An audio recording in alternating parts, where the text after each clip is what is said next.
Hello everyone, my name is Nex, and today I would like to talk about the new iron farm changes that have occurred in the latest 1.15 beta of Bedrock edition. Now, as you may know, for quite some time our iron farms have been quite pathetic.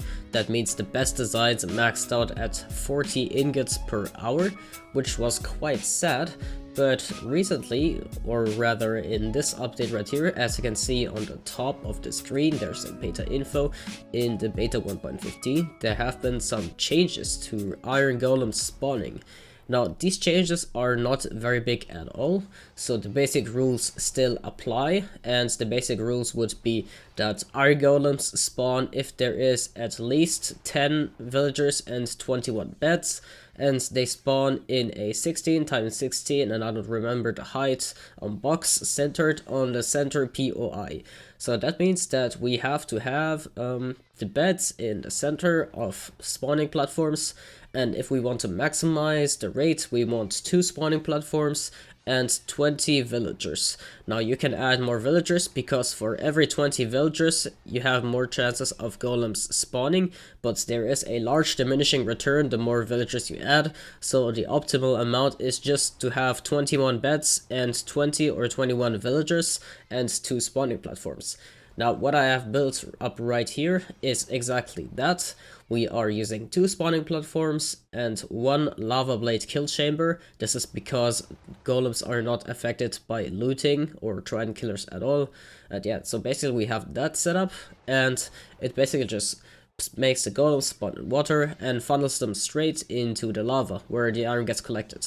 This produces about 320 iron per hour in the latest beta 1.15, and in 1.14 it will produce about 32 to 40 iron per hour, and not less, not more, and yeah.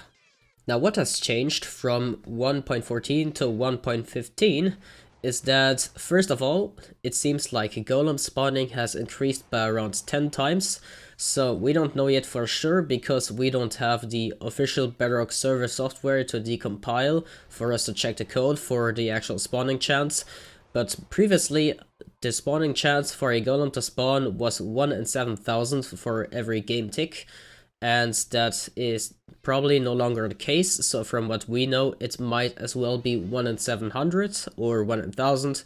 We don't know exactly, but it definitely has increased. And based on what developers of Bedrock Edition have said, it might as well just have been exactly 10 times higher, so it might be 1 in 700. So that is the one change that occurred, but we are not able to verify if it is just a chance increase by 10 times. And the second change that occurred is that villagers now require a workstation right in front of them. So they need access to a workstation, and that is very important. So you can see in this design that I have built up, we have exactly that. The villagers have access to their workstation, and the killing chamber is right there down below. Now you may see the villagers being in water, and the reason for that is that the water prevents them from aggroing, because if they don't have access to their bed, they should normally de-link from it, but they don't if they have water. That keeps them safe and keeps them not angry. Now the mechanics that I have talked about are from very extensive amounts of research from Yodalf and Old Guy, so their links are in the description. They are also members of Exploit, and you should definitely go check their channels out because they are absolute geniuses. And yeah, so this is pretty much based off of Old Guy's designs, but I have modified it to my liking because personally I like farms having a 2x2 center and not a 1x1 center. So that is what is mainly different about this farm compared to Old Guy's farms.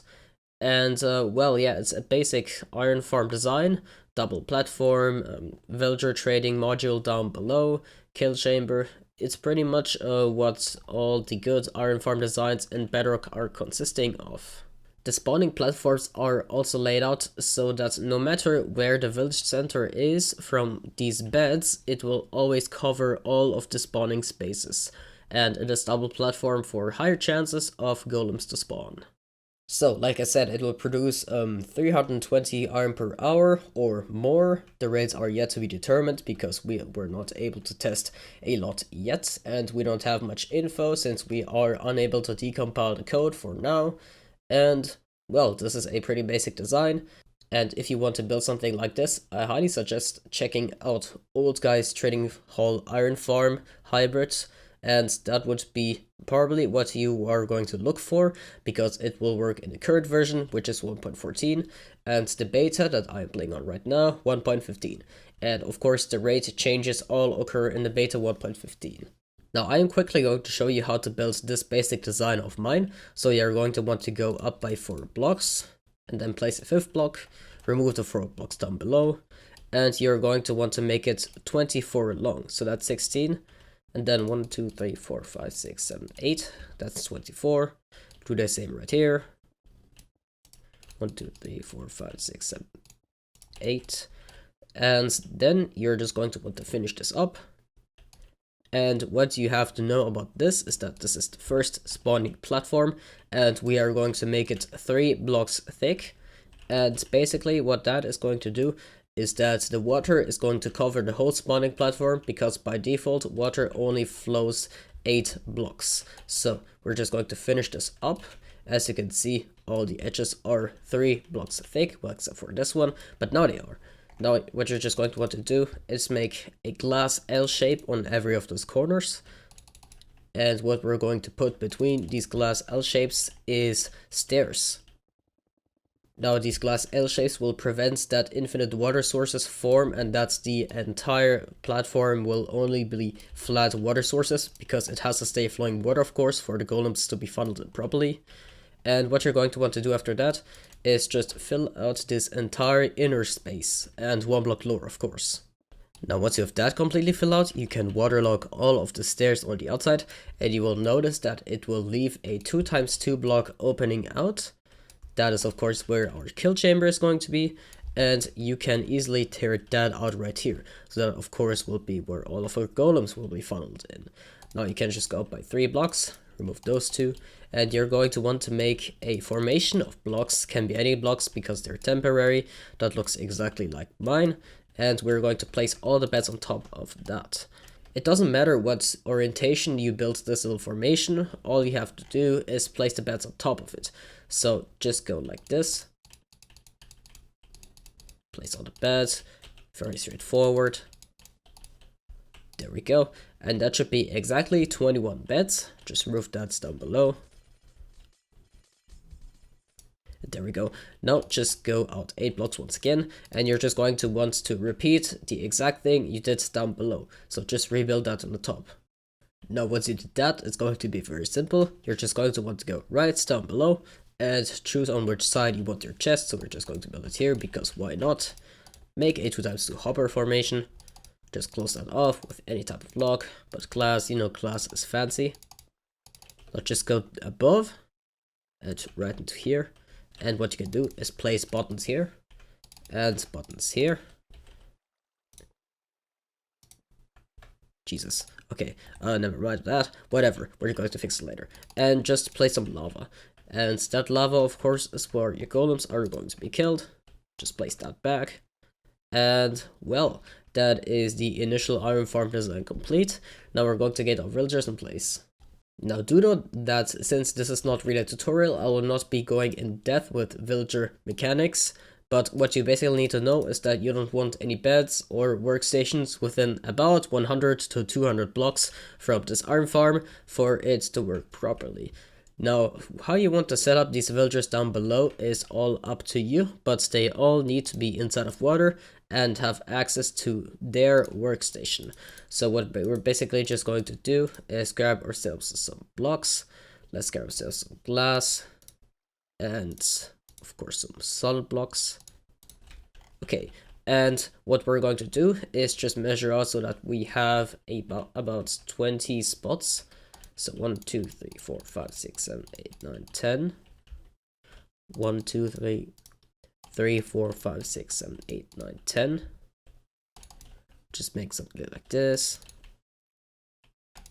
We're just going to temporarily place some blocks right here, because we're going to place the workstations there later.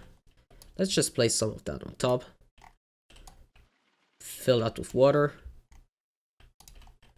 And I guess fill the backside so that you can put your trapdoors there. The trapdoors, of course, being there to separate the villagers. Now technically you don't really need a trapdoor in the first spot, but I put it there anyway because apparently villagers can escape 1.5 high spaces if they are not inside of a trapdoor. There we go. And what you're going to want to do first is have a villager right here for it to link to the beds because they need line of sight.